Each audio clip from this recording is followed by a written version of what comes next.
A aula de hoje é um exercício sobre medidas numéricas para resumo de dados. Mas antes, é preciso fazer duas considerações importantes. A primeira delas é que todo livro-texto de estatística tem um conjunto de dicas, um conjunto de atalhos, um conjunto de fórmulas alternativas que agilizam e até facilitam o cálculo das medidas de resumo. Então é extremamente importante que vocês peguem os livros e leiam. Uma segunda consideração é com relação aos cálculos. Toda calculadora científica ela tem um conjunto de funções para cálculo de somatórios diversos, médias e desvio padrão. Então é extremamente importante que vocês aprendam a utilizar a calculadora de vocês para poder fazer os exercícios de modo adequado. Hoje nós vamos fazer alguns exercícios, todos eles do livro Estatística Aplicada do Larson e Faber. Esse livro ele consta no acervo da nossa biblioteca, então na primeira oportunidade que vocês tiverem, ou adquiram o livro, ou passem na biblioteca para pegar um exemplar e estudar por ele.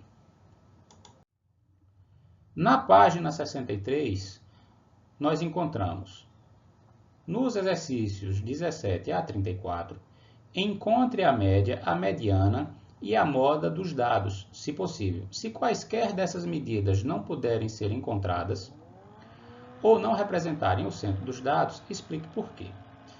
Vamos pegar aqui o exemplo 18, o exercício 18, que trata sobre educação. Então, o enunciado é o seguinte: o custo da educação por aluno em milhares de dólares em uma amostra de 10 faculdades de arte é. Então, para esse conjunto de dados, nós vamos encontrar média, mediana e moda e discutir esses três valores. A gente já viu que a média é calculada somando todos os valores observados e dividindo pelo total de observações. Neste caso, a média dá 25,2. Partindo para a mediana, temos aqui os dados originais e o primeiro passo é ordenar esses dados do menor para o maior. O segundo passo é encontrar onde está o meio desses dados. Então, aqui eu estou conseguindo separar esses dados na sua metade inferior e a sua metade superior. Como não temos uma quantidade total ímpar, de dados, não temos uma posição central. Então, neste caso, a mediana é a média aritmética das duas posições centrais. Neste caso, a posição x5 e a posição x6, que me dá uma mediana de 22,5. Partindo para determinar a moda, nós temos o mesmo ponto de partida da mediana, que são os dados ordenados. Feito isso, é só encontrar agora a observação ou observações que mais se repetem. Neste caso específico, nós temos o número 22 e o número 35 como modas deste conjunto de dados. Então, esse é um conjunto de dados que tem duas modas. Agora, fazendo uma análise conjunta de média, mediana e moda, nós temos aqui de novo os dados ordenados e eu vou posicionar cada uma dessas medidas para que a gente tenha uma visão mais clara do que cada um deles representa. Partindo da média, que é o número 25,2, ele está aqui entre a posição, o número 25 e o 30. A mediana, que é 22,5, está aqui entre as posições 22 e 23, bem mais no meio do que a média. No caso das modas, que temos duas, os números 22 e 35, veja aqui como eles estão posicionados. Veja, mas por que acontece essa dispersão entre essas medidas de tendência central? Pela natureza de cada uma delas. Se vocês observarem aqui, na metade inferior, eu tenho dados que variam basicamente de 1 em 1. Na metade superior, eu tenho dados que estão variando de 5 em 5. Então, veja, a média ela foi influenciada pelos valores extremos que foram observados, e isso fez com que a média tendesse a um extremo. Observe que se por algum acaso, né, por algum acaso, esses números aqui não fossem 32, fossem 30 também, a média diminuiria, ela tenderia mais para o centro dos dados. Mas observe que não mudaria absolutamente nada na mediana. Por quê? Porque, como eu destaquei antes, a mediana ela é o número que ocupa uma posição. Então, o aspecto mais relevante da mediana é a posição, não necessariamente seu valor.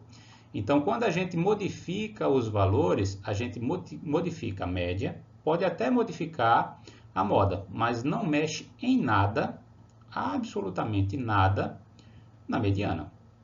Então, observe, né, que enquanto a média ela é sensível a valores extremos, a mediana é insensível, né? A moda também ela é insensível a valores extremos, porque o que conta para ela é somente o valor de repetição. O que a gente pode concluir disso daqui, né, é que quando a gente tem um comportamento simétrico na distribuição desses valores observados dentro do seu intervalo de variação, moda, média e mediana tendem a um valor único, tendem ao mesmo valor.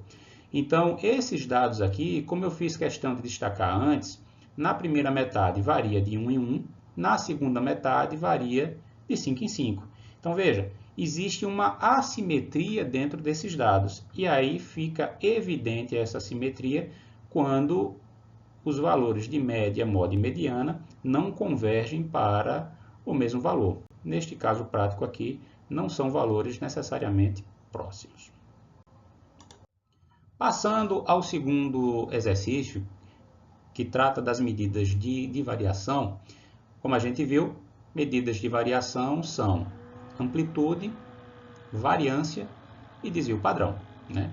O exercício aqui do Larson pede também a média e a gente vai calcular. Eu vou tratar a questão 2 e a questão 4 para mostrar para vocês uma diferença fundamental. Veja, esse exercício 2 aqui, ó, ele é uma população. Então, neste caso aqui, estamos diante do todo. Só tem isso de dados, não existia nada antes e não existirá nada depois. É o todo. O exercício 4 é diferente, ele é uma amostra. Então, tem dados antes, que a gente não coletou, e pode ter dados futuros, que a gente ainda não coletou. Então, a gente está diante de apenas uma parte do todo. E isso faz diferença no cômputo das medidas de variação. Calculando a amplitude, né, a gente tem que identificar quem é o mínimo e quem é o máximo. Nesse conjunto de dados 2, o mínimo é o 14, que está aqui, e o máximo é o 24, que está aqui. Então, a amplitude, que é a diferença entre esses dois valores, é igual a 10.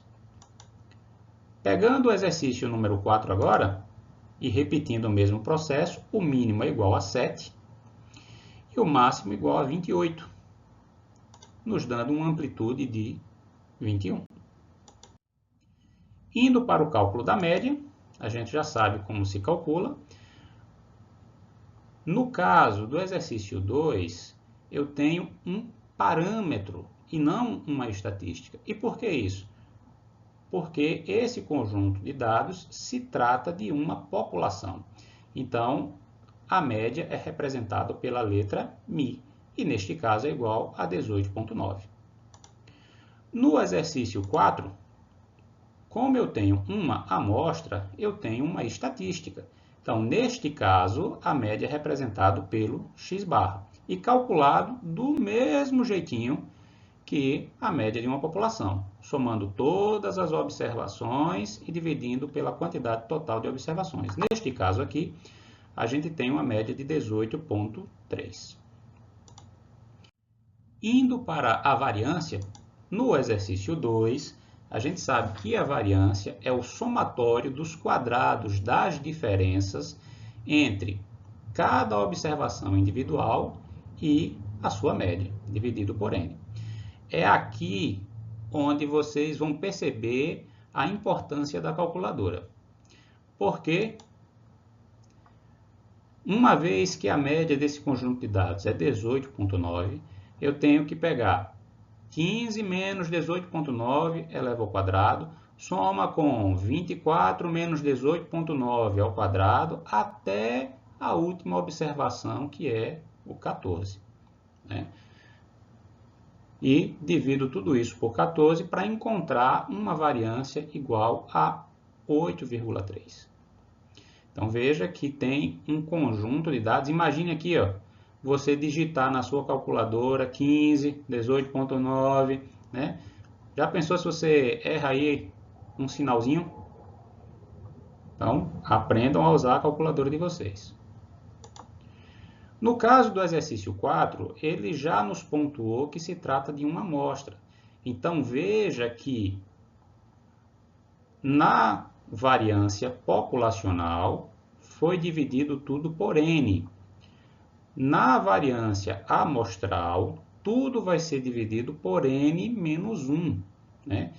E como aqui é uma população, né, no exercício 2, veja que a representação também foi mudada. Saí do sigma para um S. Mas aí se calcula basicamente do mesmo jeito, porque vai aparecer agora, né?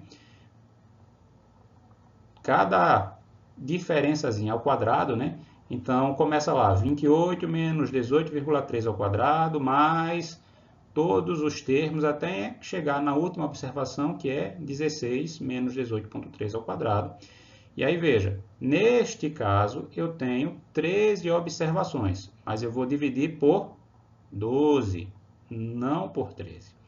Para encontrar, neste caso aqui, uma variância de 44,2. Nesse ponto, podemos fazer algumas considerações. Nós temos conjuntos de dados, né, relativamente semelhantes. Né? Se a gente for observar aqui, todos ali na casa de até 20, 30, né? Mesma quantidade de dados, médias próximas, um é 18,9 e a outra 18,3, mas veja, variações completamente diferentes.